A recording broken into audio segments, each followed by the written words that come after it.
I'm gonna start talking about some stuff. So I think first off, people ask about this. When I was in a coma, my breathing was horrible, and I had this liquid buildup in my lungs, which was really harmful to me. And in order to kind of help, work on that, they did a tracheostomy, which is when they actually cut into your throat and into your trachea, put a tube in so that they can force air into your lungs for you to breathe. So basically, I had to mechanically breathe for a while in the coma.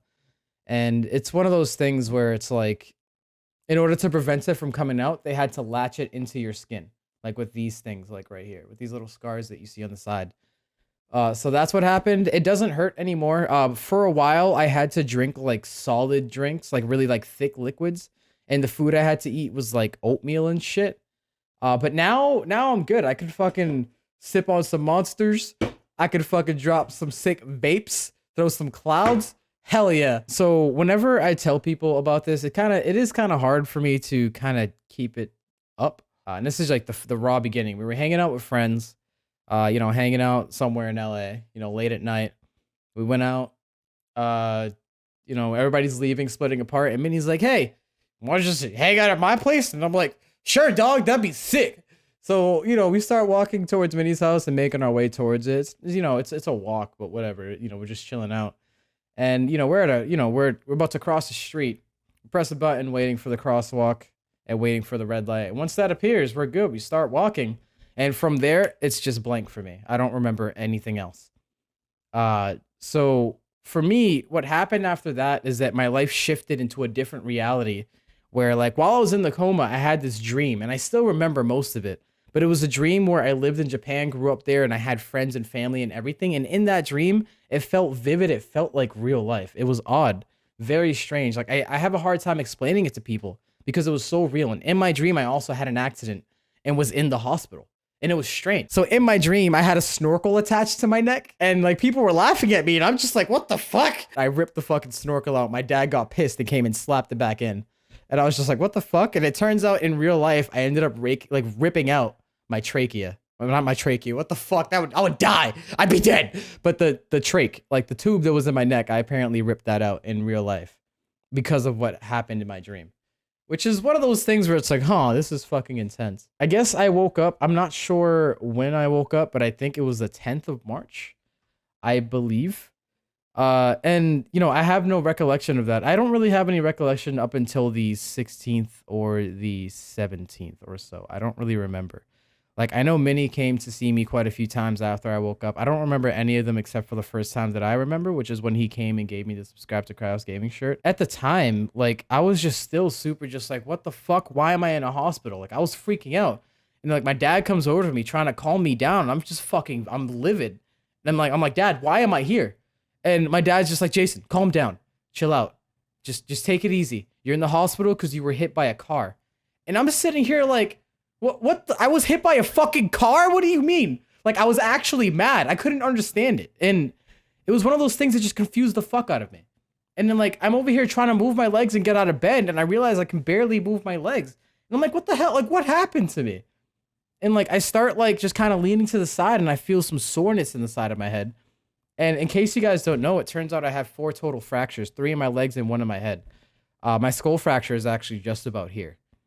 And that actually, it caused some brain hemorrhaging as well, where I had profuse bleeding all over my head.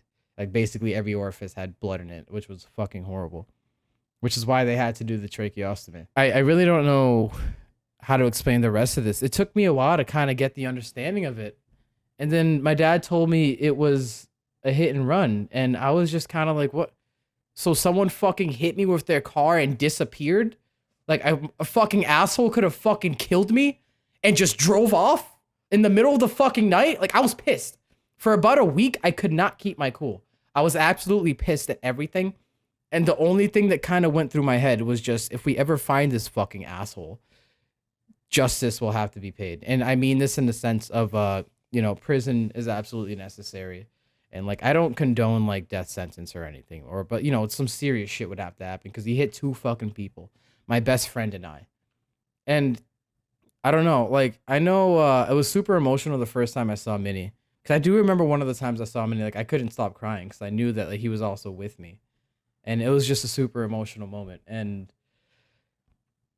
I I don't know.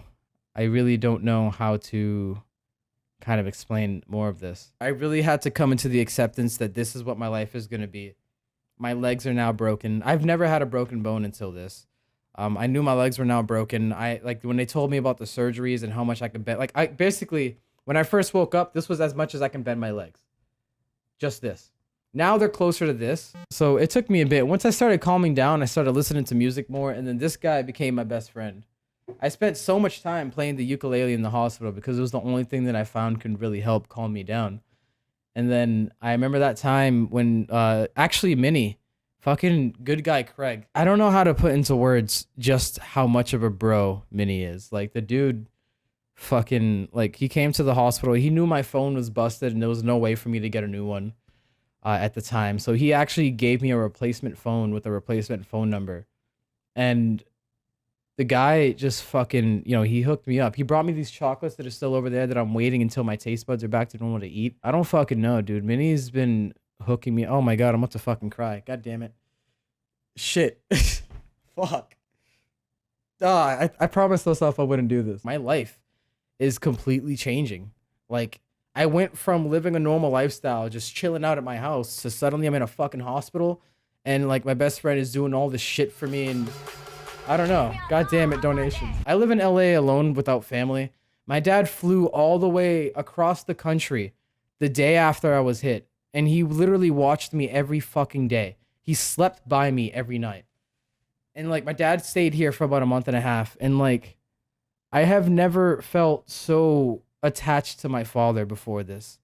Because I mean, a bit of background just to make it simple. I kind of grew up without my dad always being there. And, when I first woke up and saw him, I just couldn't believe what I was looking at. And I can't imagine what it's like to see your son in a critical condition, spend a month with him and see him starting to recover and then have to go home. Like, I went from profusely bleeding, critical condition, broken legs, and fucking everything. And just watching, like, I don't know. I can't words it.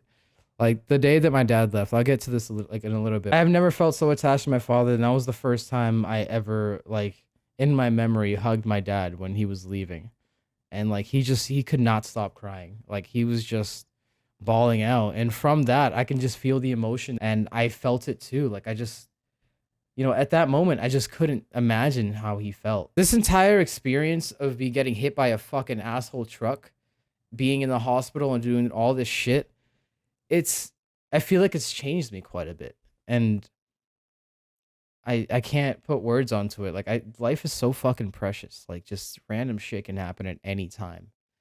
And it's absolutely fucking terrible how it happens. Like there are people in this fucking world who won't give a shit if you die. And it's hard to accept that. It's extremely hard. I think it was about the 26th was when I went into like a physical, a physical rehab hospital. Uh and like the same day, like early in the day, but I was still in like the actual hospital where I was medicated and treated. And they did an ultrasound on me and on my legs and like on my arms and such. And they told me right before I left, they were like, "Hey, listen, you have a DVT, which is deep vein thrombosis, which is a blood clot in my leg, in my right leg." They told me it was like a big one. I'm like, "Oh fuck, that's cool. Blood clots doesn't matter. I just won't have blood for a bit." And then I did some research on it, and I was fucking terrified. I lost my shit.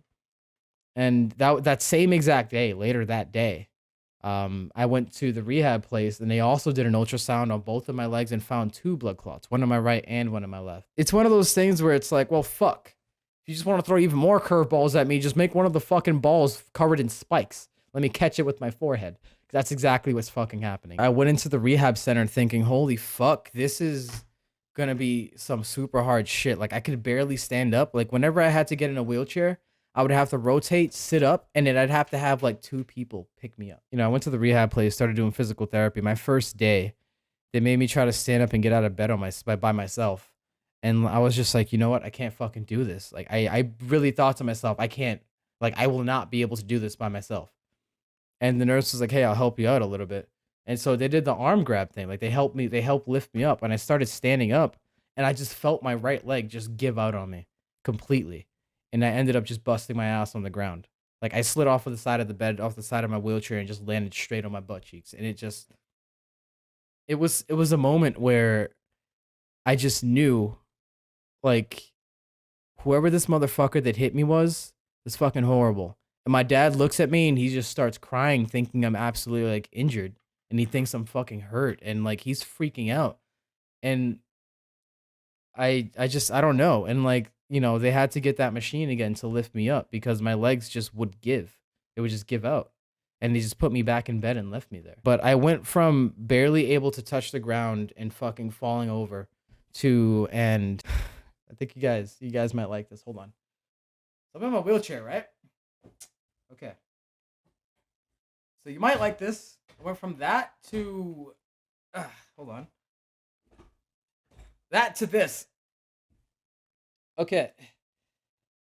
I'm standing up on my right leg right now, in case you don't know. Wheelchair, calm down. Like, I didn't expect myself to be able to do that in just a matter of like 2 weeks. Like 2 weeks in, I was able to stand up like that. The fight still isn't over. Like where I am right now, it's February 15th. And I'm sorry, it's February 15th? What? It's April 15th. Oh my God. I forgot. My memory lost. It's April 15th. And like, I still have a lot of distance to travel, which is going to suck. But yeah, they thought I'd never be able to speak again. They thought I'd have to relearn speaking, and they thought I had to like be paralyzed from the waist down. Which was obviously not what happened, which is great. But yeah, my speech therapist. So the first day it was one guy. The second day it was another dude who was just like hammering me down with like tests and tests to see if there's anything wrong with me. And then the third time I had therapy with him, he was like, "Listen, man, you're fine in every way." And I'm just like, how is that possible? I fucking smashed my head, had a brain hemorrhage. Like my brain fucking, I started bleeding like from like fucking everywhere. Like, how is it possible that I was perfectly fine? My speech therapist, I was talking to him about how I was so confused and how I didn't know what was wrong with me and I had to figure it out. So he took me to an audiologist. And the audiologist, basically, they did an audio test for me. So they put these headphones on me. And basically, I had to click every time I heard a song. And every time I heard a sound, he was like, "Dude, I threw some curveballs at you. Your hearing is a little bit better than most people." I was like, "Oh, sweet. That's fucking awesome." And then he basically did this test on me where he made me lie down, and then he'd make me like look one way, start lying down, and my head would be tilted like really far back, and then he'd turn my head and he'd stare at my eyes and they would start twitching. My eyes would twitch a lot. And so it's not happening much anymore. But basically, whenever I would lie down and look up to the left, my eyes would start twitching because in my ear, there's this weird thing where like you have like these little crystals in your ear that help determine where your eyes should be looking whenever you turn your head. And those were dislodged and fucked up. Like they were horrible. They were super bad. My eyes would basically be vibrating because of that. And it was really bad. And after about 3 treatments, now I'm good. Like I can just, now there's nothing else wrong with like my ears. The only things that I have now to deal with are just my legs healing, my strength returning, my flexibility coming back, and my blood clots. And also getting glasses. That'd be cool. There's not much else that I have to worry about. And also, like, I pushed the hell out of myself when it came to physical therapy. Like, I was just, like, my therapist would say 3 sets. I'd be like, "Can we just do 4?" And he'd be like, "All right, fuck it. Let's do it." It's just because, like, I really wanted to make sure that I was able to get to a position where I can get home ASAP and just get started on my own personal recovery and making sure that I'm mentally sound. And, like, I spoke to multiple psychiatrists. None of them found, like, anything wrong with me, which is just super confusing.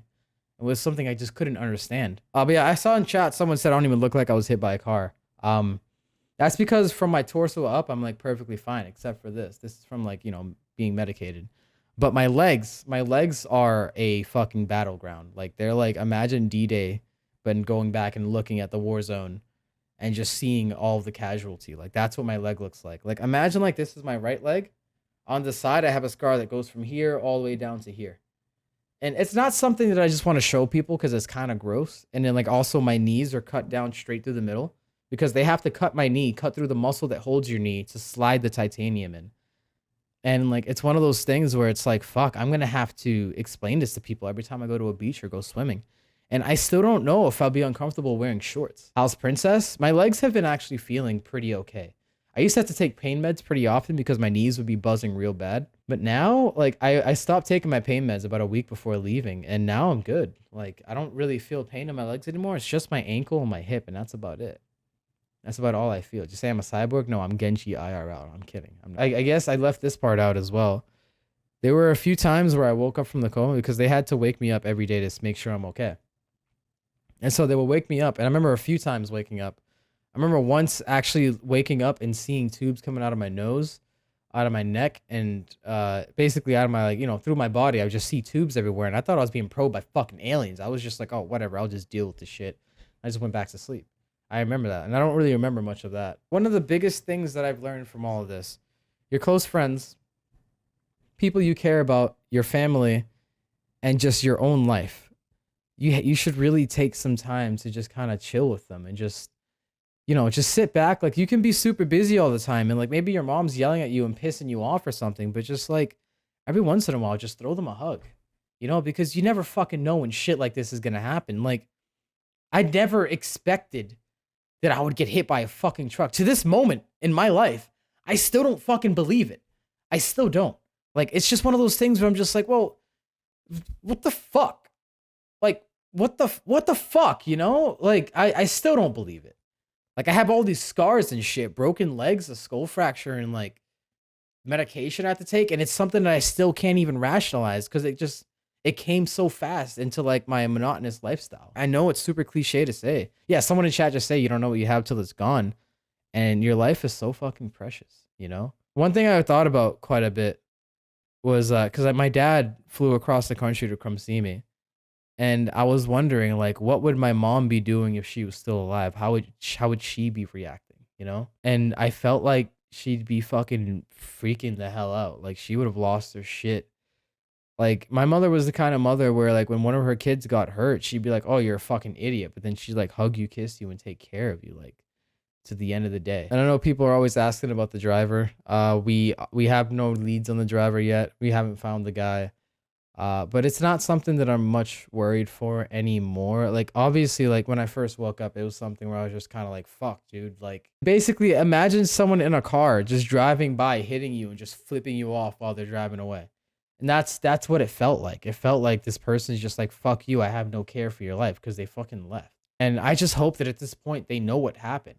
And I hope they see the blood smear that I left on their car, because my fucking thigh, in case you don't know, my right thigh was a compound fracture. And, you know, I told you about the scar. That's because my bone was popping out of my leg. So that couldn't have been a clean cut. And when they hit me, they probably saw that blood and probably knew what they did. And I just hope that they have a decent conscience, like a decent enough conscience to just at least know that they fucked up. And that's one thing I think about. And that's just something that I hope for. And that's what keeps me from being angry about it. But yeah, like, I don't think my strength alone was enough for me to stay so positive through all this. But I think, like, a large amount of it was the amount of support I got from, like, Twitter and YouTube and, like, all my friends and family. Like, without them, I'd probably just be fucking pissed the whole time. And I'd have, like, this revenge stuck in my head. And I was worried that that would happen. And it was just one of those things where luckily it just didn't stick with me. Because I know that happens sometimes. And, like, I don't know. I'm glad I can still smile and not be too worried about it. I held it together pretty all right, I think. I think we're solid. And I think this is when we can start kind of chilling out a little bit. I think I'm okay with that. I'm pretty solid. I like, you know, I'm pretty okay right now health-wise. Well, you know, I'm decent. I'm as good as it can be. Like, I could be a lot worse off, and I'm super thankful for that, and I'm happy. Like, fuck, I could still be in the hospital right now and never have done rehabilitation. Like, it's insane. So, you know, yeah, I'll take that. I'll take that as a W. No, it's not a W. I think it's a tie. So if this was Truck versus me, I think we're at a tie right now. Give it a year and it'll be a win for me, I think. So that was pretty long. That was a long talk. I'm sorry, guys. There was a lot of, like, I don't want to say we're done, but there was a lot of shit in here that is kind of rough. I want to try to stream every day. I just want to make that a goal of mine. So if you guys want to be here again tomorrow, we have a fuckload of people watching right now. You guys are insane. Fuck, it's insane. So, you know, we'll do some ukulele shit. Like, I'll slap that boy around a little bit. I also want to make some videos too. I'll probably record live as well, which would be cool. Guys, I'm going to call it. Thank you so much for being here. I appreciate it. You guys are fucking amazing. I love all you guys, and I hope to see all of you again tomorrow. Peace, nerds. I've been watching you changing, and who said you wanted